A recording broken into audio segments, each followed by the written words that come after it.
Recently I went on a bike ride with my nephew, and after biking about 35 miles, we took a little pastry break, and he offered me some of the pastry that he had ordered, but it had a little chazarai, a little meat that had come from a pig.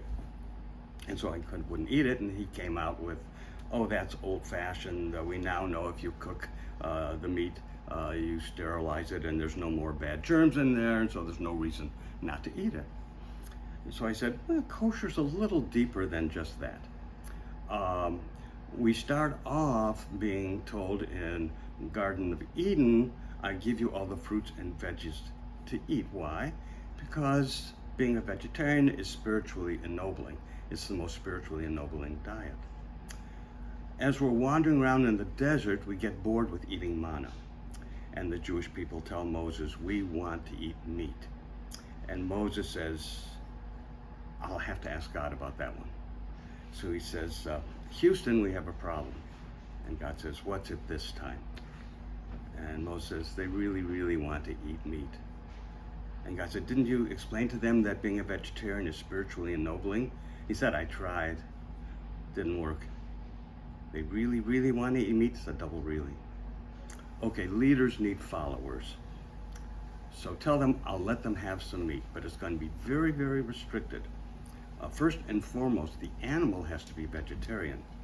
So Kentucky Fried Chicken could be kosher, but Kentucky Fried Vulture can't be. It has nothing to do with the microorganisms or the amino acids in a chicken wing versus a vulture wing. It's just yucky in a gestalty sort of a way. And if you're going to be an Or Lagoyim to the world, and the neighborhood next door is doing child sacrifice, and you're trying to get them not to do that, and one of the guys next door says to his buddy, gee, why should we listen to them? That tribe eats vultures, yuck. You can't be an Or Lagoyim.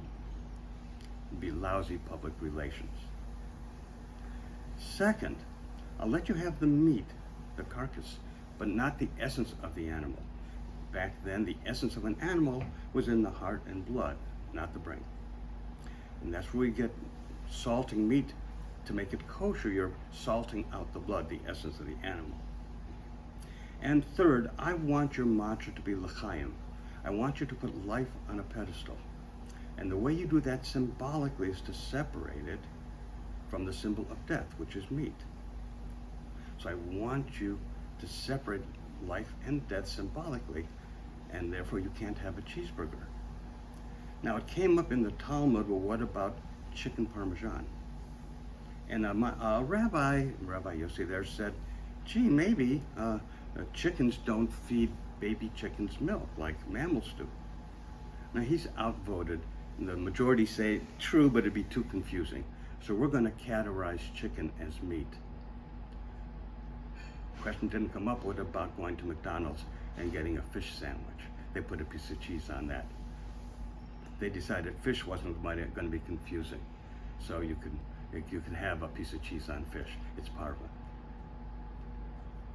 The phrase in the Bible, "V'achalta v'savata uberachta," I want you to eat and be satisfied, not just calorically, but also spiritually. I want you to eat menschlichkeit food in a menschlichkeit way and become a class act.